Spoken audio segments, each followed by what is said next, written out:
नमस्कार, मेरा नाम डॉक्टर राशि अग्रवाल है और मैं कैंसर रोग विशेषज्ञ हूँ। आज मैं आपसे बात कर रही हूँ सर्वाइकल कैंसर के बारे में कि क्या उसके कारण होते हैं और कैसे उनसे बचा जा सकता है। सर्वाइकल कैंसर बच्चेदानी का मुंह का कैंसर, ये भारतीय महिलाओं में होने वाला दूसरा प्रमुख कैंसर है।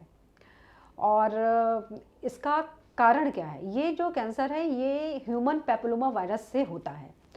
आप ये समझिए कि बहुत कम कैंसर हैं जिनके हमें एग्जैक्टली कारण पता है, और ये कैंसर उन कैंसर्स में आता है जिसका हमें पता है कि ये किस वजह से होता है, इसीलिए इसके प्रिवेंशन के तरीके भी अवेलेबल हैं।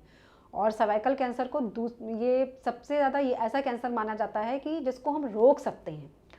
तो जो ह्यूमन पैपिलोमा वायरस होता है, इसका इन्फेक्शन यौन संबंधों से ही फैलता है। तो आप ये समझिए 99% जो कैंसर होते हैं वो इसी वायरस की वजह से होते हैं। और ये वायरस 100 से भी ज़्यादा तरह का होता है, इसलिए ये नहीं है कि हर वायरस से कैंसर होगा। कुछ वायरस होते हैं जो कि कैंसर करते हैं, जिनको हम कार्सिनोजेनिक वायरस कहते हैं। तो इन कार्सिनोजेनिक वायरस के अगेंस्ट ही वैक्सीन बनाई जाती है। अब इंडिया में कई सारी वैक्सीन्स अवेलेबल हैं। कुछ वैक्सीन जो होती हैं वो 2 स्ट्रेन के अगेंस्ट, मतलब जो हमने आपको बताया 100 तरह के कैंसर, 100 तरह के एचपीवी वायरस होते हैं, इसमें से एक वैक्सीन होती है जो 2 टाइप के कैंसर स्ट्रेन के लिए अवेलेबल होती है। एक होती है जो 4 टाइप के जो कैंसर स्ट्रेन हैं, 4 टाइप के स्ट्रेन ह्यूमन पैपिलोमा वायरस से उनके अगेंस्ट होती है। और एक और वैक्सीन होती है जिसको नैनोवैलेंट, यानी कि 9 जो स्ट्रेन होते हैं उसके अगेंस्ट होती है। तो बाईवैलेंट, क्वाड्रीवैलेंट और नैनोवैलेंट, इस तरह की 3 वैक्सीन अवेलेबल हैं जिसको हम सर्वाइकल कैंसर वैक्सीन बोलते हैं। अब ये जो वैक्सीन होती है जैसे और वैक्सीन्स लगती हैं उसी तरह से लगती है। जो इस वैक्सीन की उम्र जो लेडीज़ में होती है वो होती है 9 साल से, मतलब लड़कियों में लगती है 9 साल से 26 साल तक। अगर इसको 9 से 14 साल में लगवा लिया जाए तो सिर्फ 2 वैक्सीन लगवानी पड़ती हैं, और अगर हम 15 से 26 साल में लगवाते हैं तो 3 वैक्सीन। तो इसको सही उम्र में लगवाने से ये बहुत ही कॉस्ट इफेक्टिव पड़ती है, मतलब 2 ही वैक्सीन लगेंगे तो एक वैक्सीन का हमारा जो खर्च है वो भी बचेगा। तो 9 से 14 साल की उम्र में की लड़कियों में लगाना चाहिए इसको। अभी भारत में ये लड़कियों के लिए ही अप्रूव है क्योंकि ये वैक्सीन थोड़ी सी महंगी होती है। तो अभी ये 9 से 14 साल की महिलाओं में ही, लड़कियों में ही ये अप्रूव है। और इस वैक्सीन को लगाने के साइड इफ़ेक्ट वैसे ही होते हैं जो किसी और वैक्सीन के, मतलब जहाँ पर लगाएंगे वहाँ हल्का दर्द हो सकता है, वहाँ हल्की लाली आ सकती है। और जैसे कि किसी भी वैक्सीन को लगाने के बाद बच्चों को थोड़ी देर रुकने के लिए बोला जाता है, वैसे ही इसमें भी है, क्योंकि कभी कभी बच्चों को हल्के से चक्कर आने लगते हैं। कुछ लोग बोलते हैं कि 26 से 45 साल की महिलाओं में इसको लगा सकते हैं, लेकिन सबसे ज़्यादा जो यूज़ है वो 9 से 26 साल की उस लड़कियों में ही इसका प्रयोग करने से इसका सबसे ज़्यादा फ़ायदा जो होता है वो मिलता है। अब बात आती है कि और क्या कर सकते हैं, और ये तो हो गया वैक्सीन की बात। और प्रिवेंशन के लिए जो बात होती है वो सर्वाइकल कैंसर स्क्रीनिंग भी की जाती है। ऐसा नहीं कि जो वैक्सीन लग गई तो सर्वाइकल कैंसर स्क्रीनिंग नहीं करनी है। वैक्सीन लगने के बाद भी महिलाओं को सर्वाइकल कैंसर के लिए स्क्रीनिंग के रूप में जो पैप स्मीयर कराया जाता है वो जरूर कराना चाहिए। वैसे तो पैप स्मीयर की उम्र 21 ईयर्स से शुरू हो जाती है, मतलब जब शादी के बाद इस टेस्ट को करवाया जाता है। और इस टेस्ट को करवाने का तरीका जैसे और गायनिकोलॉजिकल एग्जामिनेशन किए जाते हैं बिल्कुल वैसा ही है।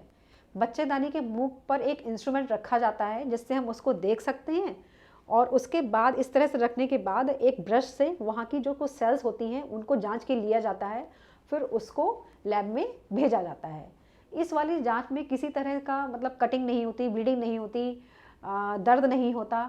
ये ओपीडी बेसिस पर होता है, मतलब आप डॉक्टर के पास जाएंगे वो ये टेस्ट कर देंगे, एडमिट होने की भी ज़रूरत नहीं होती। और जो ये टेस्ट है वो हर 3 साल में या 5 साल में किया जाता है। 3 साल में जैसे कुछ टेस्ट होता है जिसको हम सिर्फ पैप स्मीयर बोलते हैं, उसको 3 साल में करते हैं। हमारे देश के जो गांव है जहाँ बहुत ज़्यादा अगर पैप स्मीयर की भी सुविधा अवेलेबल नहीं होती है तो वहाँ पर हम वाया टेस्ट करते हैं। पैप स्मीयर की सुविधा की वाली बात नहीं है, मतलब कहीं कहीं पर जो महिलाएं हैं वो इतना अनिभिज्ञ होती हैं कि हमारे लिए ये समझ पाना बहुत मुश्किल होता है कि आज हम उनको देख रहे हैं तो वो कल हमारे पास आएंगी भी कि नहीं, उस टेस्ट की रिपोर्ट को इकट्ठा करने या समझने आएंगी भी कि नहीं। तो फिर क्या करते हैं, वहीं पर ही महिलाओं की जो सर्विक्स होती है उसको देख करके एक केमिकल होता है और उससे ही डायग्नोज कर लेते हैं कि किसी को कोई एबनॉर्मलिटी है या नहीं। अगर हमें उसी समय समझ में आ जाता है, इसको वाया टेस्ट बोलते हैं, तो तभी महिला को समझा दिया जाता है कि आपको किस तरह से आगे के ट्रीटमेंट के लिए आना है। तो ये वाया टेस्ट भी 3 साल में किया जाता है, पेपिस्मेयर टेस्ट भी 3 साल में किया जाता है। अगर जो लोग करवा सकते हैं तो इसमें यही जो पेपिस्मेयर का टेस्ट है उसके साथ में उसी सैंपल में एक HPV DNA मतलब जो ह्यूमन पेपिलोमा वायरस है उसके DNA का टेस्ट भी कर दिया जाता है।